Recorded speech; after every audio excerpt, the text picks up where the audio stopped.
Ram Chaudhary police YouTube channel में आप सभी का एक बार बहुत बहुत वेलकम है। आप सभी को एक अच्छी न्यूज़, आप सभी को पता चल गया होगा कि यूपी सब इंस्पेक्टर का जो एग्ज़ाम होने वाला है उसका एग्ज़ाम डेट आपका आ चुका है और कितने जनपदों पर होगा और क्या क्या इसका फेज़ रहेगा, कितने एक दिन में कितनी पालियाँ होंगी, तो वो सब मैं आपके सामने थोड़ा सा बताने वाला हूँ। तो आप सभी अपनी तैयारी को कंटिन्यू रखें, बिल्कुल भी परेशान ना रहें, क्योंकि आप सभी को पता होगा क्योंकि आप इस एग्ज़ाम के लिए काफ़ी दिनों से आप तैयारी कर रहे थे और इस टाइम पर सबसे बड़ा जो क्यूरियोसिटी रहता है, एक उत्सुकता रहती है स्टूडेंट्स के बीच में, वो ये रहती है कि इस टाइम पर हमको क्या क्या पढ़ लेना चाहिए। क्योंकि हम लोग जो होते हैं वो तैयारी बहुत किए हुए होते हैं और इस टाइम पर हमेशा ये लगता है कि अब मैं क्या पढूं क्या पढूं क्या पढूं, क्योंकि इस नौकरी को पाने के लिए हर व्यक्ति अपने आप को जो है इस पोजीशन पर देखना चाहता है, क्योंकि सब इंस्पेक्टर से प्रमोशन होकर के बहुत ऊपर जाया जा सकता है। और आप सभी को पता होगा कि एक दरोगा की जो नौकरी होती है वो बहुत अच्छी नौकरी मानी जाती है, वो इसलिए क्योंकि वो भी एक अधिकारी रैंक होता है। और ऐसे में क्या होता है कि आप ये जान सकते हैं कि जो भी क्राइम होता है उसे आप बहुत अच्छी तरीके से उसे आप कंट्रोल करेंगे, इन्वेस्टिगेटिंग ऑफिसर बनेंगे, अलग अलग डिपार्टमेंट अलग अलग ब्रांचेस में आप जाएंगे। हम भी जो है डेली सब इंस्पेक्टर जो होते हैं उनसे मिलते रहते हैं, तो उनसे जब मैं उनके दिनचर्या के बारे में पूछता हूँ और उनसे मैं जानकारी करता हूँ कि किस तरह की नौकरी है, कैसा लगता है आपको इस नौकरी में, तो उनका जो अनुभव होता है वो मैं आपके साथ बताना चाहूँगा कि ड्यूटी जो होती है वो बहुत शानदार होती है। और आप सभी को पता होगा क्योंकि ये एक ऑफिसर रैंक है, एक अधिकारी रैंक है, तो ऐसे में आप सभी को पता होना चाहिए कि इसमें जिम्मेदारियां होती हैं। जिम्मेदारियां जितनी ज़्यादा होती हैं उतना ज़्यादा आपका जो होता है वो फेस वैल्यू के साथ में आपका सम्मान होता है। तो ऐसे में क्या होगा, अब देखिएगा, सपोज़ करिएगा आप एक सब इंस्पेक्टर बनेंगे। सबसे पहले एक थाने के अंदर अगर कोई शिकायत कंप्लेंट जो है वो दर्ज की जाती है तो उसमें आप ही होते हैं जो कंप्लेंट जो है वो से आप लिखेंगे और सुनेंगे परिस्थिति को, और उसके अनुसार आप अपना एक्शन जो है वो आगे बढ़ाएंगे। तो बेसिकली मैं कहना चाहूँगा कि इसके अंदर आकर के आप बहुत अच्छा काम कर सकते हैं, बहुत लोगों की हेल्प कर सकते हैं। और याद रखिएगा कि जो पुलिस विभाग होता है ना उसके अंदर डायरेक्ट यदि आपको हेल्प करनी है, आपको लगता है कि हाँ ये निर्दोष है और ये दोषी है, तो ये सब क्योंकि आप जब इस फील्ड के अंदर रहेंगे तो आपको पता चल जाता है। तो ऐसे में रह कर के आप बहुत अच्छा हेल्प कर सकते हैं। जो निर्दोष लोग हैं उनकी हेल्प करेंगे और उनको जो है जस्टिस जो है दिलाने का काम करेंगे। जब मैं उनसे ये पूछता हूँ कि उनका जो ड्यूटी शेड्यूल होता है वो क्या होता है, और आने वाले जो कैंडिडेट्स हैं जो सब इंस्पेक्टर की तैयारी कर रहे हैं तो उनके बारे में कुछ वो बोलें, तो उनका ये कहना होता है कि जो भी विद्यार्थी तैयारी कर रहे हैं वो अपनी तैयारी को कंटिन्यू रखें और एग्ज़ाम से पहले, क्योंकि 12 तारीख से आपके एग्ज़ाम स्टार्ट होने वाले हैं, तो ऐसे में आप सभी को पता होना चाहिए कि आपकी जो तैयारी चल रही है उसे आपको बिना रुके हुए कंटिन्यूअस लगातार तैयारी करना है। अब सवाल ही होगा कि सर इस टाइम पर हमें क्या कर लेना चाहिए, तो करना सिर्फ इतना है कि जो आपके नोट्स बने हुए हैं उन सभी के रिवीजन के साथ में आप प्रैक्टिस सेट लगाएं, ठीक है। यानी कि आप अपने नोट्स को पहली प्रायोरिटी दीजिएगा और उसके बाद नोट्स लगाइएगा। अब एक और सवाल होगा, एक और थिंकिंग आपके मन में होगी कि सर अब क्योंकि एग्ज़ाम आ रहा है तो अब ऐसा लग रहा है हम क्या करें। तो करना क्या होता है कि ये जो एक उत्सुकता होती है एग्ज़ाम देने का, ये उसके अंदर आती है जिसकी तैयारी बहुत अच्छी होती है।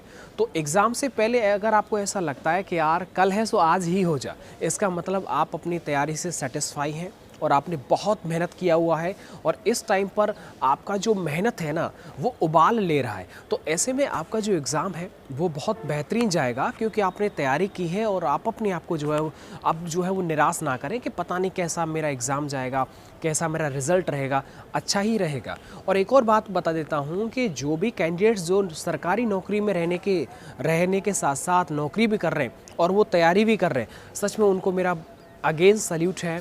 क्योंकि नौकरी के साथ साथ किसी भी एग्ज़ाम के लिए पढ़ाई करना और उसमें सफलता प्राप्त करना, ये सच में एक बड़ी बात होती है। क्योंकि नौकरी के साथ में आपको टाइम बहुत कम मिलता है, सोना भी होता है, खाना पीना भी बनाना होता है और पढ़ाई भी कंटिन्यू करनी होती है। तो ये सच में एक चैलेंजिंग जो होता है टास्क होता है। अब याद रखिएगा कि अगर आपके पास 10 से 12 दिन का समय है, अगर कोई नौकरी कर रहा है तो उसको सिर्फ इतना होता है कि मेरे को अगर 10-12 दिन का अगर छुट्टी मिल जाए तो मैं इसके अंदर आराम से अपने आप को जो है पढ़ करके और बहुत जल्दी जो है सारा मैं काम सारा कुछ रिवाइज़ कर लूँगा। तो अगर आप घर पर हैं, आपकी अगर नौकरी नहीं है, आप इस नौकरी के लिए तैयारी कर रहे हैं, तो आपके पास समय बहुत है।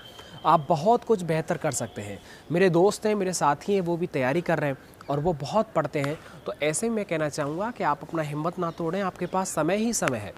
आप बिल्कुल मायूस ना रहें, और क्योंकि एग्ज़ाम डेट आ गया है तो अब ये चल रहा होगा क्या पढूं क्या नहीं पढूं। तैयारी जो होता है किसी भी एक अच्छी नौकरी के लिए शुरुआत में ही करनी चाहिए। आपने तैयारी काफ़ी पहले से स्टार्ट कर दी होगी और वो अब जो है उसका रिज़ल्ट आने वाला है। तो फाइनली आप सभी का एग्ज़ाम बेहतर जाएगा। और मैं कहना चाहूँगा कि जो भी एग्ज़ाम इसकी जो तैयारी करने वाले स्टूडेंट हैं उनके लिए मेरा बेस्ट ऑफ लक। वो एग्ज़ाम के लिए तैयार करें। और यदि आपका कोई भी सवाल रहेगा तो मैं, क्योंकि सब इंस्पेक्टर जो होते हैं वो आते हैं, तो मैं उनसे जो है अपने आपके सवाल को पूछ लूँगा। नौकरी बहुत शानदार होती है, डबल स्टार होता है, ये कंधा खाली है। अब इस पर अगर स्टार हो जाए तो क्या मज़ा आ जाएगा। तो ऐसे में याद रखिएगा, डबल स्टार का बहुत बड़ा वैल्यू होता है और आप समाज में रह कर के बहुत अच्छा और नेक काम करेंगे। तो ऐसे में याद रखिएगा कि नौकरी न लगी, नौकरी अभी नहीं है, आप स्टूडेंट लाइफ जी रहे हैं, तो ऐसे में आपको लगेगा यार पता नहीं सब इंस्पेक्टर कैसी चीज़ होती है। लेकिन जब आप दरोगा बन जाएंगे तो उसके बाद जो आपकी लाइफ होती है, स्टाइल होती है जीने और नौकरी करने का, जो पेशा होता है वो बहुत अद्भुत होता है। और कहना चाहूँगा कि नौकरी लगने के बाद जो आपकी ज़िंदगी होती है ना, वो वहीं से टर्न हो जाती है। यानी कि आपके दोस्त है, फ्रेंडशिप है, और आपका जो जीवन यापन है और डेली रूटीन है, आपके जो फ्रेंड बनेंगे वो भी एक अच्छे अधिकारी बनेंगे। तो ऐसे में याद रखिएगा, नौकरी से आपके फैमिली में तो बड़ा चेंज आता ही है, लोग बागों की सोच में भी बड़ा फ़र्क आता है। तो इस फ़र्क को और याद रखिए, क्योंकि हिंदी मीडियम वाले विद्यार्थी नौकरी पाएंगे तो उनको भी ये बहुत बड़ा जो मौका मिलता है अपने आप को ये साबित करने का कि वो कोई किसी भी इंग्लिश मीडियम वाले विद्यार्थी से कम नहीं है।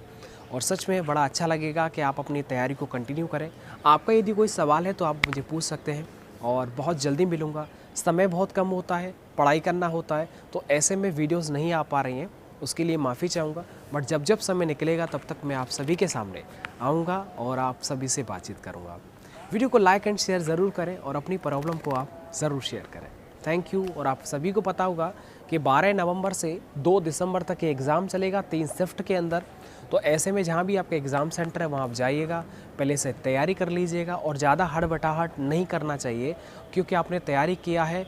ऐसा होता है, हमारे साथ भी होता था कि एग्ज़ाम डेट से पहले हम बड़ा एक्साइटमेंट था कि भाई एग्ज़ाम अब तो हो जा। ये तब होता है जब आपकी तैयारी बहुत अच्छी होती है। तो तैयारी करते रहें और यदि कोई भी सवाल है आपका तो मैं ज़रूर हेल्प करूँगा, ठीक है। तो याद रखिएगा, रीजनिंग, देखो सब कुछ जो होता है वो आपके पढ़ाई के अनुसार ही आता है। रीजनिंग है, मैथ है, जीके है, हिंदी है और आपका संविधान है। तो ऐसे में डिफ़िकल्ट पार्ट इसमें कोई भी नहीं है, ऐसा मान करके चलें। और ये मानना भी चाहिए, क्योंकि आपने प्रीवियस ईयर का यदि आपने लगाया हो तो यदि जो भी विद्यार्थी जिन्होंने संविधान को नहीं पढ़ा है, बाकी जो अगर वो अलग पोर्शन की बात करें ना, तो उनमें से वो बहुत अच्छा स्कोर कर सकते हैं। बहुत डिफ़िकल्ट नहीं आता है। ऑनलाइन पेपर होता है, समय जो होता है वो एक कायदे में होता है, तो ऐसे में डिफ़िकल्ट पेपर नहीं आता है, ये मेरा अपना मानना है। आप भी तैयारी करें, आपकी नौकरी ज़रूर लगेगा। जय हिंद।